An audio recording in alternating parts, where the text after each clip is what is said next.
tugende ku mails ezikufuula member wa SACCO erisooka kuba ndabyeko amateeka agatambula ku social media. You must be a blogger, content creator, digital marketer, social media influencer or online publisher. You must be a blogger. Yes. Oba blogger ng'otiikinga wali social media influencer ng'otiikinga digital marketer ng'otiikinga social media influencer ng'otiikinga online publisher ng'otiikinga.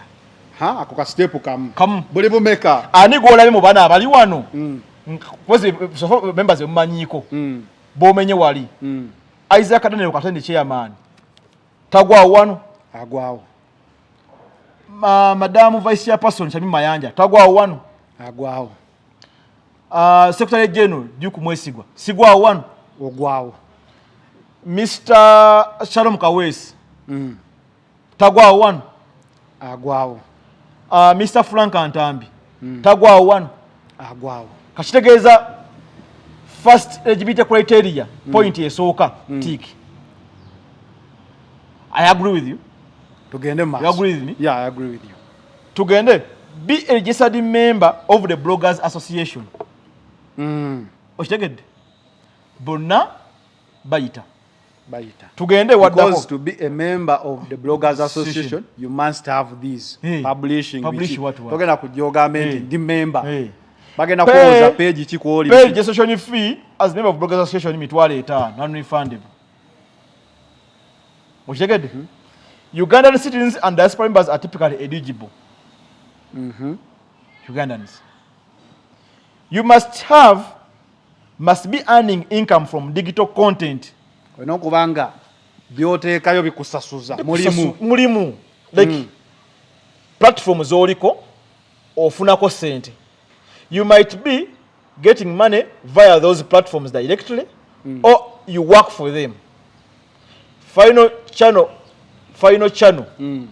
okola kuno channel ye kusasula kujatuwa proof of payment channel ye kusasula olitik you're good to go. Tugende ku kiddako social requirements valid national ID passport national ID or passport tin number it's always free. Tin number osasula omusolo sasula otya biki passport size photos bifaananyi bubiri active phone number and email address. Registration fee $5 non-refundable okugenda mu SACCO association $5 oba toli member ngoyagala join osanga bango oli member okujja eno mu SACCO $5 non-refundable. Must possess a minimum of 50 shares upon application. Olina okugula artist shares kitono nnyo okufuuka member wa SACCO olina okugula shares kubanga tugambye wano bw'otunula mu because a SACCO is a saving scheme kati obeeramu nga tolina amayadde emigabo tugambye ne wano eno net worth share capital and additional capital bagambye the nominal value of shares issued to the members at their par value shall be 10,000 in words 10,000 you get kitegeeza share emu mugabo gumu ku mutwalo kuli ku mutwalo gumu so bagula shares atula bode emitwalo ameka emitwalo atano gijirawa because oli ayinza okugamba njagalayo share anti gambe share emu ya mutwalo gumu kati bwetugamba nti tuwagala omuntu agula shares atano kitegeeza mutwalo gumu kubisemu emitwalo etano shares atano gye mitwalo ameka ekitegeeza kyogamba omuntu okubeera member wa SACCO olina okubanga ng'oguze emigabo 50 shares naye ng'omugabo gumu gwa mutwalo gye mitwalo atano.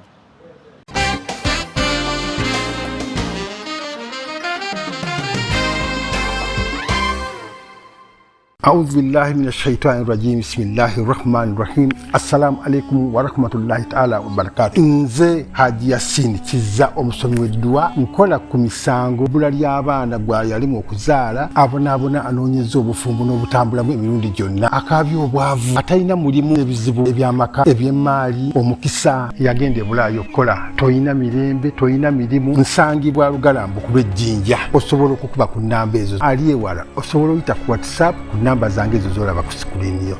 Focus 360 the final channel kwoli nga bulijjo tubeerawo kubanga tukuwa updates ez'enjawulo analysis ez'omulembe n'ebintu ebitambula mu ggwanga okusinziira ku mawulire. Olunaku olwaleero tugenda kwogerako ku nsonga z'ababulooga Bloggers Association 5 billion president yataddewo okugenda mu content creators olutalo muzze mululaba ku TikTok mulaba buli omu yeebuuza video zikoleddwa olunaku olwaleero ndi n'omukulu Duke agenda kweyanjula abenga asobola obbabuulira then nange mbabuuze ebibuuzo okusinziira ku mutimbagano twongere okubeera nga tufuna clarification ku kintu kino ekyobuwumbi obutaano soko buze kwa Final Channel nze mbadde nkumanyi personally naye nga ate abawagizi baffe bakola abatula ku Final Channel amanya nze Duke Mwesigwa era nga nze Secretary General wa Uganda Bloggers Association esawa zino tulina kyebayita Bloggers Association Members Circle. Oli Secretary General wachi Uganda Bloggers Association. Right now twafunye kyebayita Circle. Kyebayita Bloggers Association Members Circle. So tujja kwawula maaso awo Bloggers Association as an association ne Bloggers Association Members Circle. Kitegeeza members abali mu Bloggers Association baforminga kyebayita Circle. So someone can be in an association nenga tali mu Circle. Gatali mu Circle. Yeah. Anyway, obukadde obutaano obuwumbi obutaano 5 billion shillings twazifuna ku Jazz with Jeja Kasuku ng'ayogera President Museveni yavaayo n'asuubiza abantu ba content creator akasente kano kaleese ebigambo noza naawe obuze obiraba ku social media abamu nga bagamba ekisooka Sako gye boogerako teriiyo era walabako amawulire ngagamba twali tusobola okukwabya ewa Museveni nti Sako teriiwo naye ne tusirika kuba bagamba ba content creator si kyaba YouTuber bokka si kyaba TikToker bokka ekituufu kiri nti Bloggers Association Sako yo gyeri mpandiike eri mu mateeka era omuntu afuuka atya memba katusokere ku kiri yo gyeri Sako ddala Kasuku gye bamugamba okuteekamu baliyo bali bolengedde sijja bagenda kuleekaana abeebuuze ennyo ku social media batuufu kozi balina kyebayita information gap beetaaga nabo kubanga balamba kwe babamanyi so for avoidance of doubt wano nyinawo kyebayita certificate of registration the Cooperative Societies Act Cap 107 eno original certificate nzize nayo olunaku olwaleero. Eno certificate ogifuna certificate eriko Bloggers Association and Members Savings and Credit Cooperative twagifuna nga 17 ogwokubiri. So the Circle is fully registered 17 ogwokubiri. So the Circle is fully registered under Ministry of Trade. Which year is this? 17 ogwokubiri mwaka ki? 2026. Yes. So eri fully registered. President Museveni ameetinga ddi abantu kuba wayinza okubaawo entambula ya speed ey'amaanyi. President Museveni ameetinga abantu Jazz with Jeja yali yaddi tebadde ya last week, the other weekend enewedde Sunday zaalinga mmeka? Yes, can cross check. Sunday February, the last Sunday was first. Yes, Sunday was so first. twali nayo from 17th, that 17th. Is 2 weeks. 2 weeks. So someone to allege nti teri registered abeera maybe information gap ali nabo n'obuteebuuza that tunabagenda kuyomba kubira chairman Kasuku kozi kumali mumanyi by that time oba bonna bonna ya committee omubuuze ne Kasuku Sako gyoyogerako yo eri registered twagala copy because we are mandated by the ministry to put this certificate at the front desk of the office ebirawo nga mugira ba display. Yes, document si ya kuweka era bosoma wano bagamba batya soma 111. The certificate of registration must be displayed at the registered office of the society. So si ya kuweka. It is not a personal document in your request. Right, okujijjayo just nyagadde purpose of this ogenda kujimpa njikubeko ku kifaananyi. It is okay. Jiterewo abatulaba. Ojiterewo bagirabe so that bamanya nti n'ekyokubiri buli baregisteringa society zino cooperatives bakuwa kyebayita registration number eno ogirabe eno era bw'ogenda n'onya P.28432/RSS it is registered. So kiba kivuddewo naawe osobola obbirawo nabiri stamped everything. 17 President Museveni asooka ddyo meeting Jazz with Jejja. Asooka oba meeting it must have been like after I think elections Before elections. before elections Before elections. So bwe muvaayo mu first meeting idea wejjira awo nti tukole sako tubeeko kuba Kasuku yali ayogeranga abantu bamunenya nti wakoze bubi okugamba muzeeyi nti tulina akasente ke tufunayo nga yalaze nti content creation mulimu. So we muvaayo, that is when this came in. Idea si wejjira. Jukira Bloggers Association nga kibiina wekiri otwegattira naye walimu nalimu mwenna muli omwo otwegattira. Bloggers Association eyo yali ya omugenzi Isima wemba mujjukira, he was the president then. Yali president twawule bemugamba nti yali ownership ebera ko URSB bananyira yawo gye bali founding members yali president so twawule ebintu bibiri yali president. So ekibiina kyo weekiri naye members b'ekibiina batula ne bagamba twagala tube ne sako musobola okujja akasente instead of us being here we can have a sako government also tell akasente so sako wetandikira era omuntu asobola okubeera muno mu association nga yagamba sikwadagana bintu bya sako saga bintu bya kusavinga zete binkwatako osobola okuba mu association naye nga ate toli member wa sako kikola kiti ekyo. Kati Bloggers Association yonga yo which is a company limited by guarantee run on Companies Act.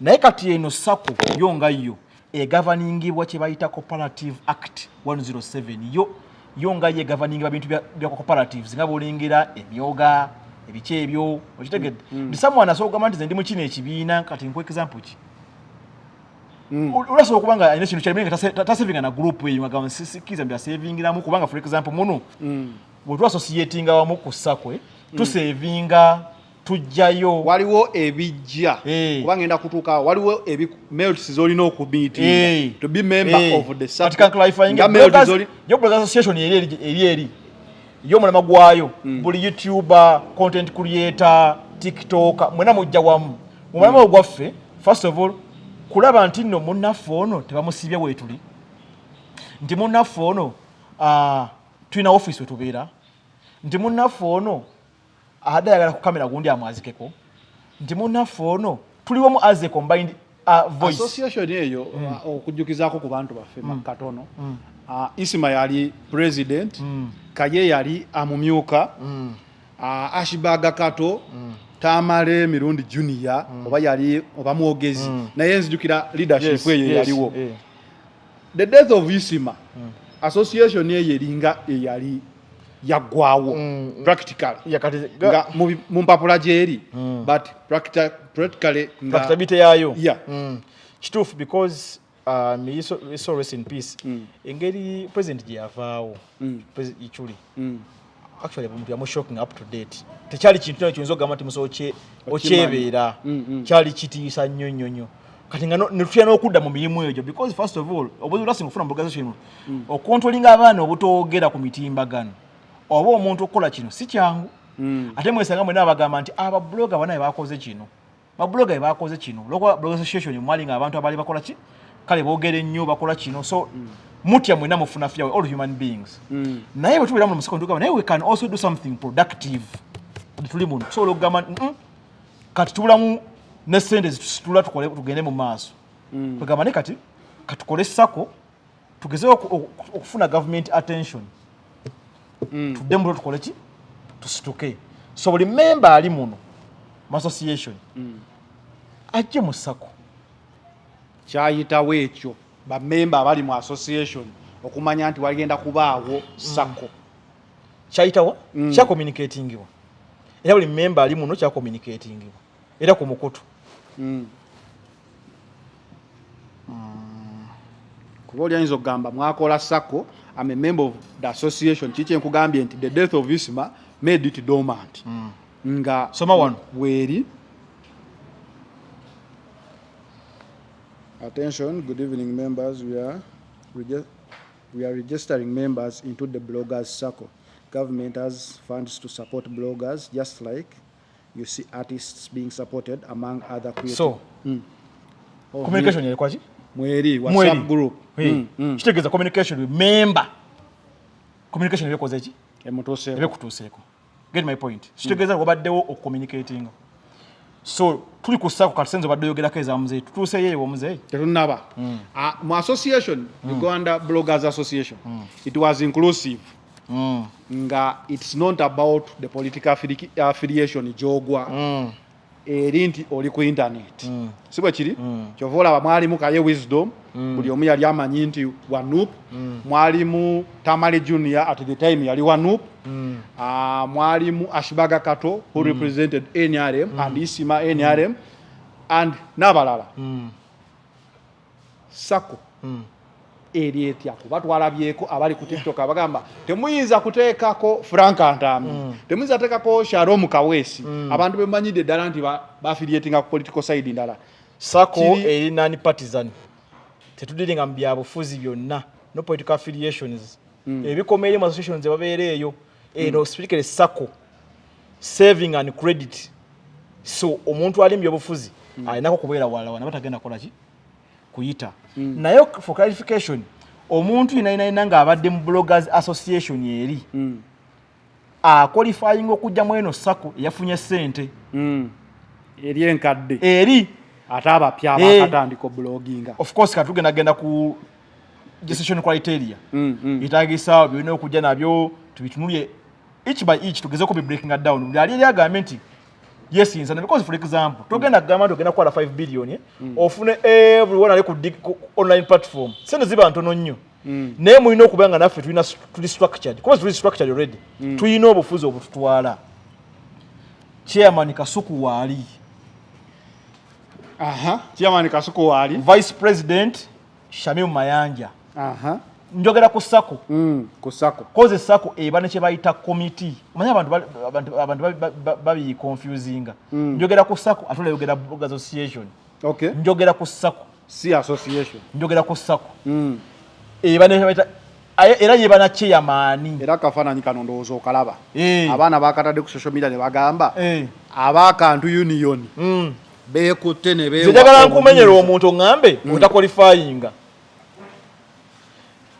Mr. Isaac Naneno Katende Kasuku ye chairman taqualifying kubanga atukiriza ebisanyizo bino okubeera nga chairman bena bitukiriza ndowooza katusooke omuntu afuuka atya member wa sako then tumanye betugenda mentioning qualifying ku requirements butyo omuntu wajoininga sako eno yes tugende ku requirements so tugambye tukiriza nti sako eri mateeka document tuzirabyeko stampu ayingiramu atya kati being nti sako ebeera etya ebeera limited by shares limited by what shares koza abantu baje kujja bagule shares bagula emigabo manyidde yuko oli wa business nnyo abantu bagula emigabo you must be sako eno tugende ku mails ezikufuula member wa sako ekisooka erisooka kubanda byeka amateeka agatambula ku social media you must be a blogger, content creator, digital marketer, social media influencer or online publisher. You must be a blogger. Yes. Oba blogger ngotikinga. Ngotikinga wali social media influencer. Ngotikinga. Digital marketer. Ngotikinga. Social media influencer. Ngotikinga. Online publisher. Ngotikinga. Ako ka step kam. Buli bumeka. Ani golabe mu bana abali wano.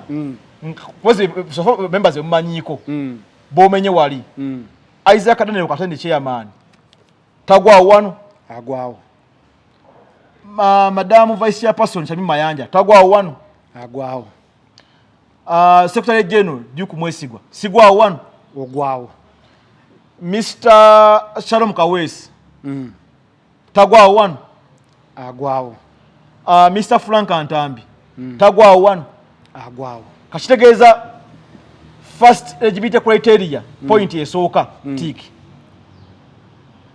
I agree with you. Tugende mas. You agree with me? Yeah, I agree with you. Tugende be a registered member of the Bloggers Association. Oshitegedde bonna bayita. Tugende waddako. Because to be a member of the Bloggers Association you must have these publishing what togenda kujjoga ndi member bagenda kuoza page chikuoli page registration fee as member of Bloggers Association mitwale 5 non-refundable. Oshitegedde Ugandan citizens and diaspora members are typically eligible. Ugandans. You must be earning income from digital content. olina okubanga byoteekayo bikusasuza mulimu like platform zoliko ofunako sente. You might be getting money via those platforms directly or you work for them. Final channel okola kuno channel ye kusasula kuchatuwa proof of payment channel ye kusasula olitik you're good to go.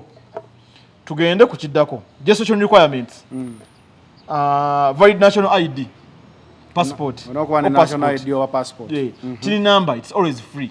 Tin number osasula omusolo osasula otya biki passport size photos bufaananyi bubiri active phone number and email address registration fee mitwalo 5 non-refundable okugenda mu sako mitwalo association mitwalo 5 woba toli member ngoyagala joininga osanga banga oli member okujja eno mu sako mitwalo 5 non-refundable.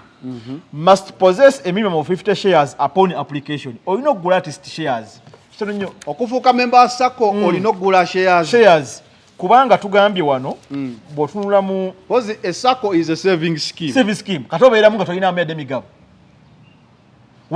tugambe ne wano eno net worth share capital and additional capital bagambye the nominal value of shares issued to the members at their par value shall be 10,000 in words 10,000 you get kitegeeza share emu mugabo gumu ku mutwalo gumu so bagula shares atano bode emitwalo ameka emitwalo 5 gijirawa because oli ayinza okugamba njagalayo share emu anti gambe share emu ya mutwalo gumu kati betugamba nti tuwagala omuntu agule shares 5 kitegeeza mutwalo gumu kubisemu emitwalo 5 shares 5 je mitwalo ameka ekitegeeza kyogamba omuntu okubeera member wa sako olina okubanga ng'oguze emigabo 50 shares naye ng'omugabo gumu gwa mutwalo gye mitwalo 5 anti because wenzijanga nze njagalayo emigabo gya mitwalo 10 emigabo 10 ojja sooka oweze eno gundi because bino sinze mbiyisa bino bisibwa committee sako sito wansi nengamba ati nze because committee yetu negamba tu decide nze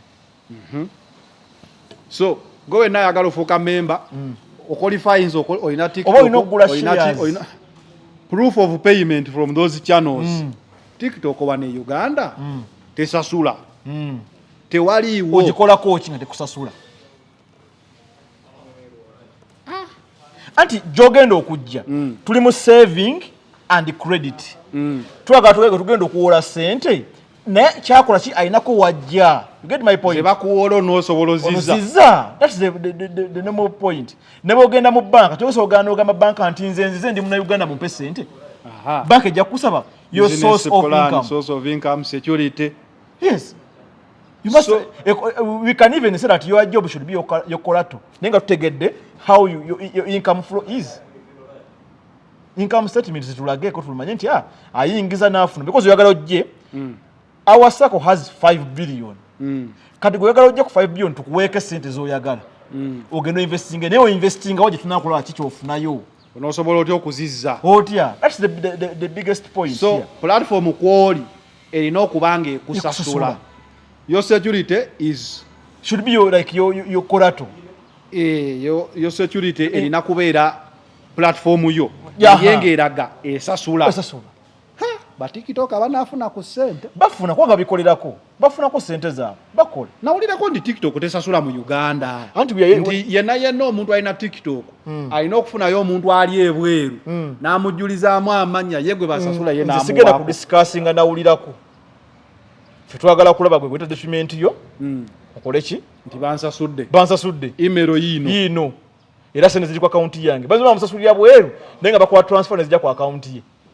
Yenga alaga because TikTokers no balina kye bayita registered into their own video companies. So kubanga oli director nga bafuna sente zijje. You get? Awulya batuuka wao. Okay. Shares mitwa otandikira ku share 5.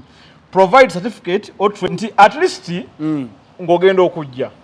Jukira kyogenda ogenda mu kyakudiringana in terms of money, cash. Money. We are into asset financing, buying what, you get all those things. So waligenza okujja naye ng'ogamba ebikwadagana n'essente budget tracking mbimanyi, monitoring and evaluation mbimanyi. No, then you should have someone mu company yonge ya focus this kweno company. Omuntu ali in charge of accounts ngakusomesa ebintu ebyo ogenda okujja ngo bikola ki.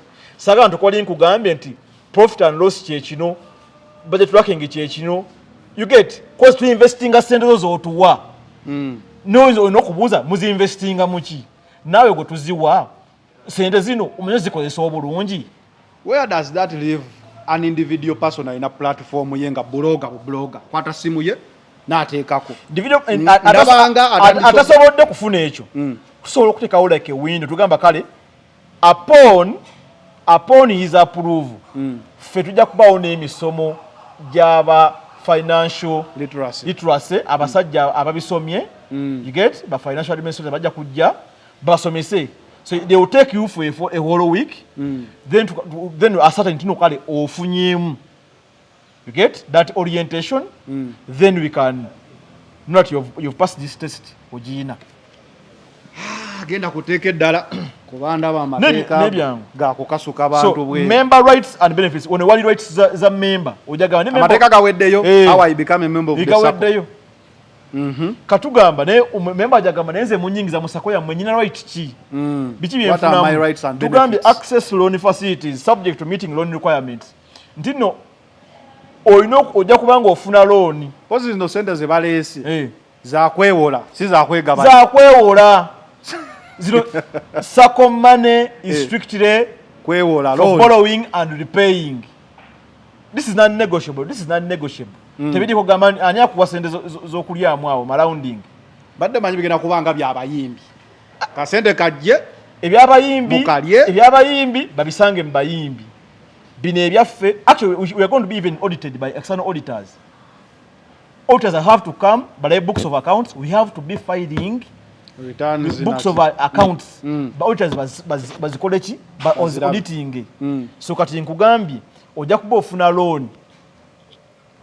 Nenga ojja kubanga ofuna loan nenga omaze okumeetinga loan requirements nayogeddeko wali iri mu ki because ojja kujja otugambye njagala milioni 800 ate ng'otulaga wali kukundiyo tax compliance wali tini eyola yetugamba ate omuntu ono is a tax defaulter tumutegeera twaga tuberenga kimu kirina ino earn dividends on shares jukira buli ogula share you earn on those what shares on those shares you earn on them annual omwaka yekugako nga mubala bewoze balingiza wezi gano magoba tugagabane kusinzira ku shares elekeza obo ina akasente osobola n'okugula shares ezisukka ku 5 n'ogamba nze ndadde mu milioni zange 5 nsirise ninda ku shares zange end of year because yabo ofuna books of accounts netugamba vote and be voted into leadership positions olina obukisa ogujja n'ogamba nti nze waliwo embadde ngamba saagalawo gundi njagala nzije muvuganye aveewo ntuulewo because lwaki odda ku social media yino oyomba gojangu buzi feelinga bino kuliddeyo ba president ba TikTok association ojja kujja muno w'emmemba omala kutuuka yegugwako okulonda oba constitution bwegamba constitution ofugira emyaka 2 years wegigwako nga weesimba ogambe nti chairman Kasuku wabadde simwagalawo njagala tuulawo ovuganye secretary general wali njagala tuulawo ojja otuulewo nveewo buli muntu gw'owulira nti ifujja beera open access financial literacy and capacity building trainings jja kuba tuteekaga emisomo egyo ng'ogibeeramu nkitegeeza n'oba kati oli wa Mascom oli wa market oli wa birala kati nga Dr. Solomon oli wa medicine naye okola content emisomo gijabeerawo otegeera ogambe nti kati wano this is how I manage my books of account tukuyambako naye noba nkola business zeno mu focus 360 mu investing n'ogamba am investing ne bampabulamuko sente zino zinvesting bulungi kuza basinga waza omuwa sente agenda azifuule disposable income agambe akagende kati nguleko engoye ngende ku KFC Javas ate time yokutuuka okusasula nga wetuuka ate ng'ogamba this should be a revolving fund mofunye kati n'abala bafune mu kooti eddako n'abala bafune tubere nga funa tukola ki nga tufuna nga batuzaayo that's why twagala tuseeyo gye emisomo gya capacity building and financial literacy programs they must be there. Naye tugambye kati tunamalawo akasembayo all applicants shall be reviewed by the committee. Juga committee nagikusomedde. Successful applicants will receive written confirmation of membership. We encourage all interested bloggers to take advantage of this opportunity to grow financially through saving and responsible borrowing. Ekibuuzo lindako all applicants will be reviewed. We mmala osasula non-refundable 50, membership 50, nguze shares 5, then the review says tosaanidde. Is that refundable? The review of shares is tiziriko kigambo refundable, ziri fundable.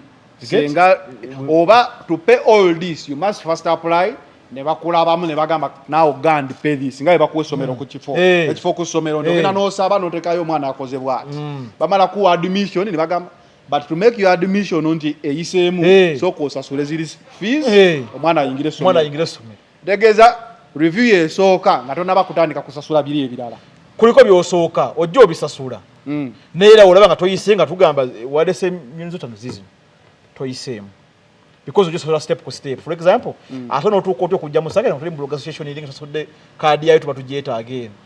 Get my point? So ojja process by process. So tuli available to call me anytime. Gabe number ye yes. Number yange iri 0700 64 24 69. 0700 64 24 69. Office zange wali bulabira Kasuku wakolera walisako offices. Copy yo nafuniddwako president Kasuku Misaiza Katende, vice president Shamim Mayanja, ne committee members. As we speak now, social media everywhere. It is ekitegeeza akafaananyi kana akatambulanga abakulu bano be bali kakiiko kaddala katuufu nabadde nnoze ndowooza abaana ba social media be bakasaze nate banti wansi basawo bloggers association ngati tuli ku bloggers sako bloggers association and sako and members sako badiscussinga kirala abantu bo batuufu I can confirm yes nenga kyenkugamba abadde babuuza nti mulimba members baliwa sibe bano tebali stamped katabo nkalaba tegeeze ekintu gye kiri baba balina stamped kwata ekintu kino abantu bategeere all these are names all these are names no certificate all these are names so omuntu ate omuntu ali eyo ng'akaayana awulira ali left out awulira nti mulina omugabo gwe mwagala okulisaawo nga mmwe offices zikyali open ajja registering ate senza government omugabo guyisaawo otya because tracking of this money is by the government. IGG jali IGG ya banjola zino sente tusobola kula sente ya government n'ogenda yana sente zigenda ku account ya bank.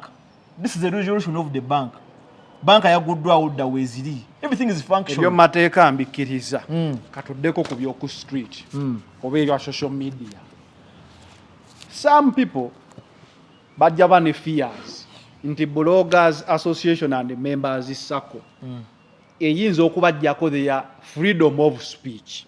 Kyekiri kye nasoose okubuuza nti wano tewaliwo kusibira other members abatali b'NRM out because nze mpagira kibiina ki simanyi gwe manyi oli wa sports bintu biri mubyabufuzi tuli bana Uganda name criteria zigambye you must be a Ugandan citizen either here or in diaspora. Tulinga mbyabufuzi strictly no tribalism here nepotism what no we are all Ugandans who are striving to get ourselves out of poverty. Kigenda kubanga parliament nti parliament eberamu bannabyabufuzi abo opposition n'abo mu government different political parties but when they are paying or they are getting benefits of member of parliament you get according to the shares according to what your job going your page earns. Yes, I think you can make a job because the higher the shares that you have in a company you get is the better your credit worthiness is.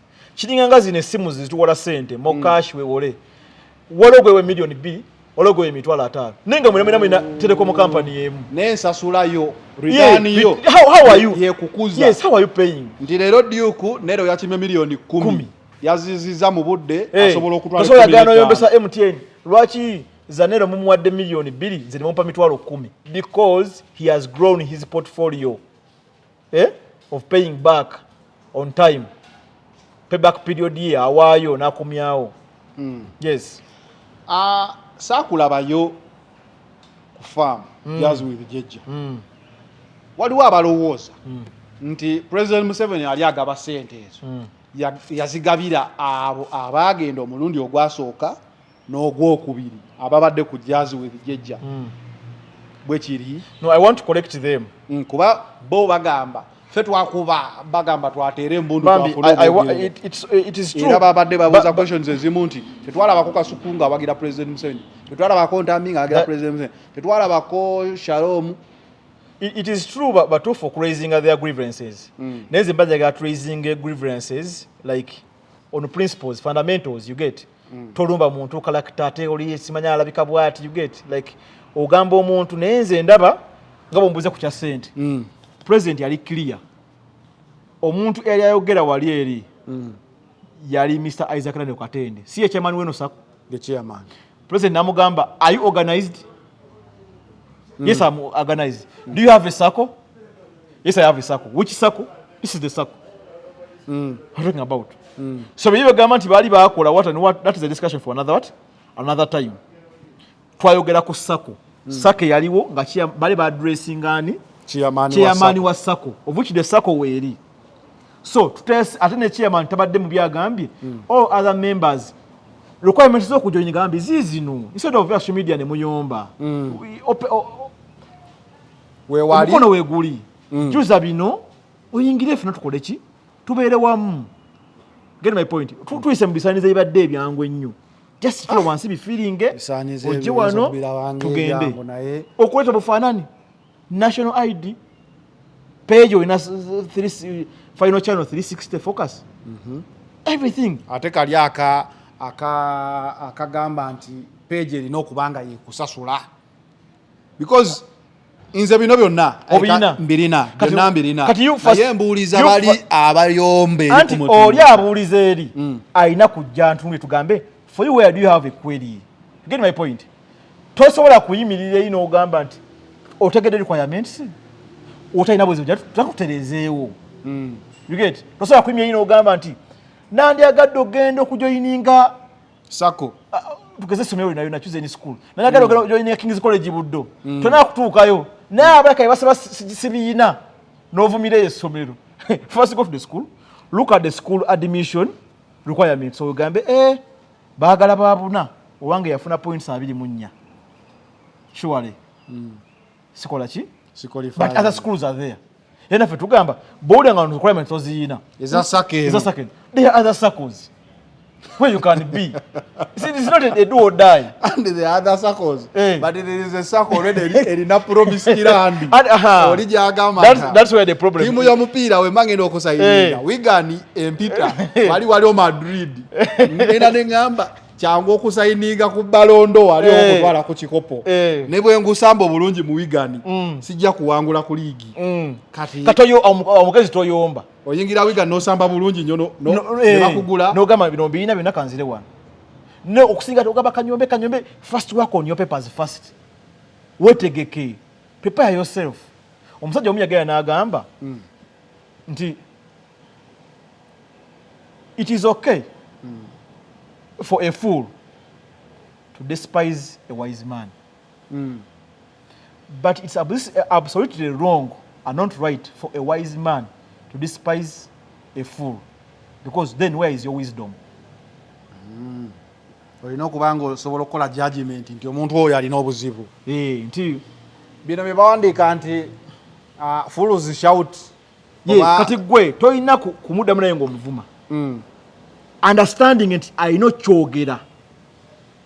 Then ogambe waba akyogedde kati nze muyambye ntya okulaba nga ategera nange kyenkola ki kyenjogera tubere ku on the same page. Omusajja omu omuyimbi yayimba n'agamba nti baagala nnyo kugenda mu ggulu naye tebaagala kufa. Musajja oyo yayimba. Baagala nnyo kugaggawala naye tebaagala kutuuyana. That was a powerful message in that song. You get that? You can't reap where you don't sow. You first come and be a member of the circle. To blogging ku circle, sente z'aba circle zibeera z'aba member. Abasako. Don't expect to sit somewhere on your couch of you have received 5 million on your mobile money, only member. That is absolutely not right and cannot happen anyway. Akasente katwogeza bigambo ka. Naye ekyomukisa omulungi nfunye you are the Secretary General. Yes. Nfunye Secretary General wa Bloggers Association and Members SACCO. Saving and Credit Cooperative Society Limited. Registered bulungi nnyo. Esangibwa Kampala. Certificate. Abadde bagamba nti fe abaana babeera eno temunaba kujja Western Uganda. Nsomerako wano. Ebbaluwa evaawo. Address evaawo. Ministry of Trade, Industry and Cooperatives. Addressing nga mmeka? 17 February 2020. Budget addressing done. The chairperson, Bloggers Association and Members Saving and Credit Cooperative SACCO Limited, Kampala. Aha. Tugenda mpula mpula. Bagambye ate wano close to. No branches should be opened without permission from this office. Which office? In our ministry. Togenda ng'ogulagulawo matabi. Osoka n'odugera ku office. Tegeza abali eri ne bagamba fa aba Western Uganda. Finafu bibi. Olina soka kulaga baluwa eno nti wagifunye okugulawo branch ya Western Uganda. Kwa gambye no ng'olupapula olukuma sigenda kudduka. That's what I get about. It's a public document. Let's all over the lwayiti naye. Ogambye no branches should be opened without permission from this office. So kitegeeza any member agamba alina SACCO oba association alina okubeera nga alina ebbaluwa emukkiriza okuggulawo eyo. So tetugamba nti Western teriiyo naye sooka oleeta ebbaluwa eno. Yaani ono Robert Barije. Newono somawo. Register Cooperative Societies Robert B. Barije. Be what? Bariyo. Robert Bariyo Barije. So, are we together? So, mtima gonna nyamidde. Amateeka mazibu so, nnyo. Tubeera nnyo mukuleka. Nga tumaliriza. Nsomere 1 to 1. Kali wako nao. Gonna somamu ku wano eno. Resolution. In the first special general meeting held at Switzerland Gardens, Jan. Yeah. It was resolved. No, that's for me, so, ne banka. Kugamba ngenda kugamba SACCO erina okuba ne bank account. So, every document is there. Committee members, abagala obamanya. Yes, kuba kati SACCO atenda byeko Switzerland Gardens kyanja. Anti nga bwe mutudde ne mukola ne mukonveninga. Anti ekifo kye mutuddemu kiri kyanja kantu unioni. Ekyo kigenda mu kuba kati kampulage. Baba no ba committee member. Abantu batamanyi. Bona bali kuno. Mary Flavia ne mulira ali kuno. Mubadde mubadde just okuba nti abantu bagala nnyo kola ki? Ekituufu kiri nti abadde kyesose mu interview eno kisose okunyamba. Abadde bagamba nti SACCO kuba nange nakozeeko show nga bambuuza SACCO gimanyiiko. Ebyaddala SACCO nabadde sigimanyiiko. Naye nga association yaliwo negenda dormant. Kati nzikiriza proof weeri nti SACCO jangu wewandisinga obudde bukyala government. Jangu nkusindikidde requirements. Jangu wewandise abali ku final channel. Badde bagamba omusajja ono swagala agambe twamugamba requirements onaziina ajje tumwaniza with open arms ajje funa tulekulakulanye ntunule mu biki ebyo weetaaga okuyingira essomero. Ate bino ogambye obiina byonna mbirina ebyo byetaaga okuyingira essomero. Tobeereeyo ekibadde kiyinza okuŋŋaana oyingira essomero. Finally abantu kyebirabidde okugamba government vakusenza President Museveni ziyatuwadde.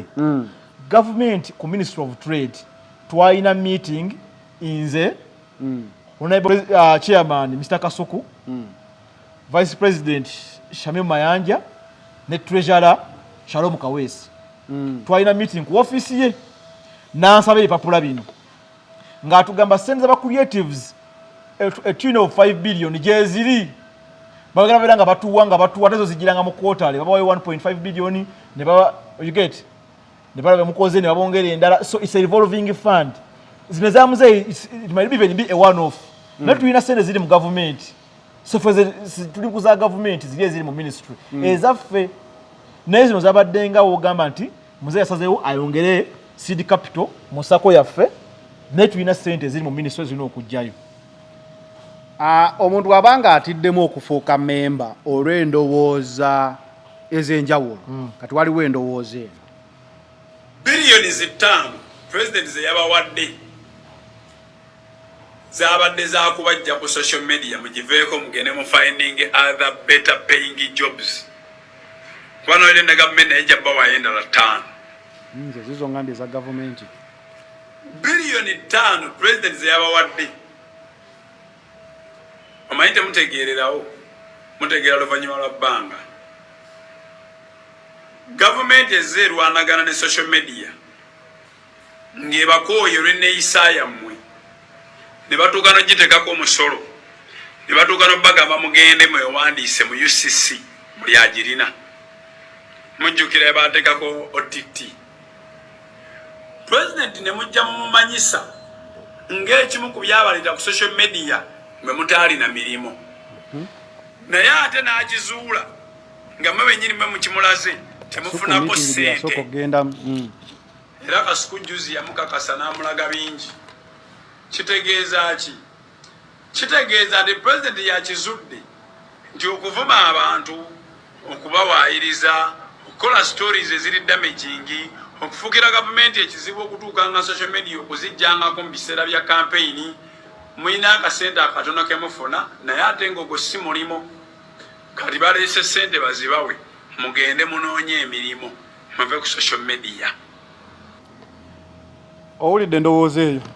Yes, nga bakipiikinga okuva ku bayimbi. Association y'abayimbi we yajja nereeta ssente between you and me tusobola okulaba decline mu music industry in competition wise mu shows ezikolebwa naki. That's also not true. Si kituufu. Omuntu ali eyo omuna-Uganda akyafulumya because oli ajja kugamba nti we in these times we have just had a Grammy nomination. Yani Eddie Kenzo. So what did people talk about? Kyembadde ngenda okuleeta nti Kenzo yali alina award zaafuna nga ne hit zifuluma. Natuuka the biggest award si Grammy. Twafunye nomination. So how do you tell me nti government okusa sente in a sector mbatebe yagala kujonona? What type of reasoning is that? Kubanga batekamu sente to empower the institution twekulaakulanyi. Government egenda by the way, it is not bad for digital connectivity to pay tax. Who said that paying tax is very wrong? Because we must develop our country through paying what? Taxes. And we already pay tax. We already pay taxes. So what is it talking about? Nti wetekamu taxes ate government yakonona simanya, you get that is maybe a rhetoric. Tupayinga tax ku data, tupayinga tax. Yes, and that is the only way. Tupayinga tax ku sente zisasulwa mu intermediary banks bazitemako. So there is some tax. Yes, it can be. Yes, it can be. There can be a lot that we need to sit with the government. But how are you going to sit with the government? Organize yourselves. And this is what we are doing. Organize yourselves, come together, get the government what? Now we have started to get government attention. Government bagambyeko naleko for setting a government. Over 19 something, our budget was 5 billion. Eno yenyini gye babawadde. Zibatuwadde. Mulidde kiruddu It is to be the government is what? Budget. Nekati government itanso to funding. Batanso to funding a cent. Abayimbi sawaza lero. Eddie Kenzo omulengera agenze mu Western Uganda, Northern Uganda, good old branches. Sako ye etambula. Abayimbi bajjayo sente bazikozesa bazizaayo. But people have a belief nti sako y'abayimbi yatta music. Anti ne mubuuza sako ebadde we tufuna Grammy nomination. What type of a contradiction can that be? Music nze siba muwulira. musiba muwulira ku radio mpya gutowulira gundi ono kapeke nze nyina dikini tobawulira music yatambula tutambula bulungi nnyo Eddie Kenzo webale nnyo mulimu gw'okoze mu federation era njagala kujja ku meeting team yo otuguiding how you have been able to structure your circle. Actually, circle ya Eddie Kenzo yinza okubeera nga modo circle. Yes, etambula bulungi nnyo. Walabye liri puzzle bye yayogedde. Ate kati wulira. Member. Nati ngamba. I've been telling. Ngamba ndi Eddie Kenzo egenda kuba modo. Liri puzzle. Omuyimbi agamba oli yafuna mikwano. Member, first acknowledge member. Is he a bona fide member in that circle? Kati nganze wendi wanu bilioni zigenda kujja 5 omuntu abere ku TikTok ayombe, are you a member? Cause sende za basako za member. This is called blogger session and member circle era olina kubanga olina shares zimusakeyo nabadde ndaba Duke yani ku content creation wane e Uganda nga tebakumanyi. They don't need to know me. Now at least they can know me. Nze manyi oli wa sports. Ntero laba platform yo ya sports. Tobelanga nnyo omuntu oyo muntu akumanyi. Gwe kola bintu byo bijja kunoonya bikusange bakumanyi. Because this is not a context of popularity. Tugenda mu mpaka za kusinga kumanyibwa. Sasa mpaka za kusinga kumanyibwa obaza aba chicken ngabuza abaho. Chicken tali musakeni. Nalabye ngera bamugamba bamuli yali mubano olukwe. Share price tali musakeni. Share price ai na Share Price TV. Tali musakeni. Mwali ndo. Kati. Bona bo yakobula bali muno musako. Tobalabye amanyaga. Acheka kunoniza. We see people who are alleges must what? Must prove and we must move with the facts. Sigama tuli ayogedde ku TikTok, olina ayogerera ate ku gundi. Ganagali mu peni bebakayingira bebapya. Onion. Safina yani. Sikemanyage. Simanye. Gana manyage. Bona black sugar bona balimu. Bona bali mu musako bona bayina. Abana bewandisa dda kati gwe abera ku social media bakugamba nti bakola ki? Tebalimu. Nenga nze mbayina mu bana abali mu peni bana. Bona bamemba. Bana abali mu peni. Bebaka joininga kati bajoininga bona bali muno. Anti akatabujuka katwala on 30. Akatabo ka government kabera mu on 30. Kakoma ku 30. Ne kati gosigalo list sigala zikola ki? Zeyongerako. So this can be like appendices. Zibera. 30 bano bebani basigindore kwa account. No ba member nga bano. Buno ba member bano. Kati bona sake ebera mu bantu bameka. Sake etwala ba member kuva ku 30. 30. Almost 5,000. Kuboli ayinza okugamba akatabo ka government nga kajjudde sisasula nembanga liwakabalaza. So already tukyetaaga enamba ennene era kati omuntu ali etolowooza nti tugaddewo.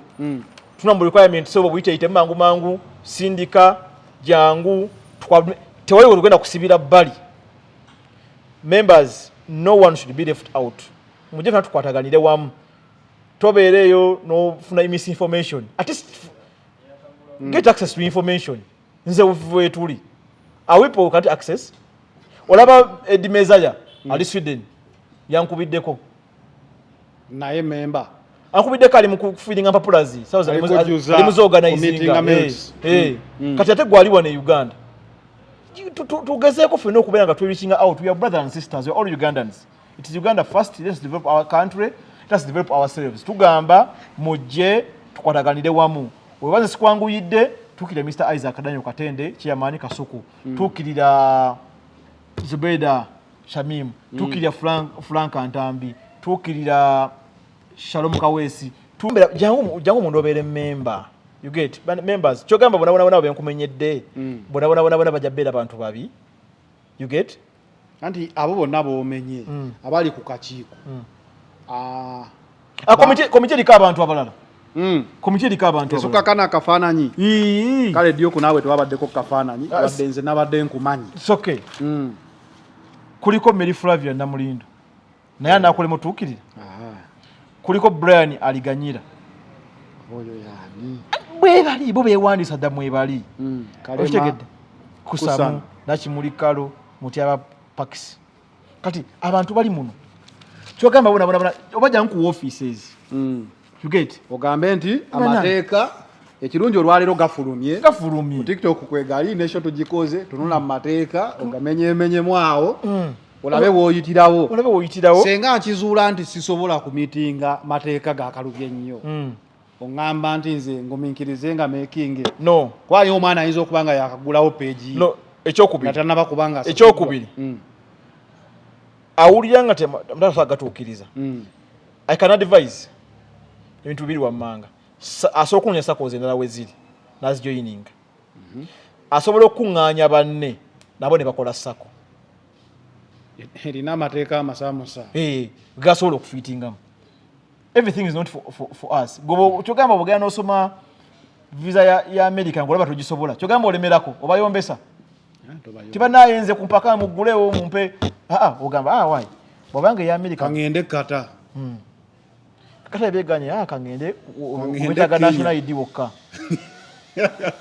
you get like obeera muno ogamba nti nenga buli muntu muwero kaminga n'ebintu byangu kyogamba national ID akafaanani emitwalo 5 like emitwalo 5 gali mangi aga shares anti ulira tudiringa kati na buwumbi sake diringana capacity ya 5 billion teri mukudiringana 200 million si bajita simuoga we now watch by tier 4 watch by tier 4 in cooperative societies that a circle that holds a magnitude of that money almost ebera mu tier 4 ebera ku gawogamba nti yagala almost kubera nga ku lending institutions ebenetera eringa olaba bano ba pride kugamba tubane capacity ebenetera okufuka ka small era sometimes era argument zigenda maaso omu tuba zibera supervised by Bank of Uganda sakoze bwezityo because we holding a big sums of money okitegedde hey anyway gwe nabadde yebuuza kasente ndowooza Secretary General wa Sako Mumulabi abadde agamba Sako togitegeera osobola okulayira ku final channel kuno then ne ku TikTok ebintu ogenda biteekayo naye nga abasajja ebintu babirina biwandiike so yeeya olabe engeri ki gy'ofuukamu memba mu content creation eno kyomukisa omulungi ya content creation is not a political party so tewajja kuba ndowooza political affiliations nti ate biki kuba ebyo abantu bagamba senga ojoyininga abantu bakujjako yo freedom of speech and reason awo ate omulimu obanga gwozisi obanga gwozisi we out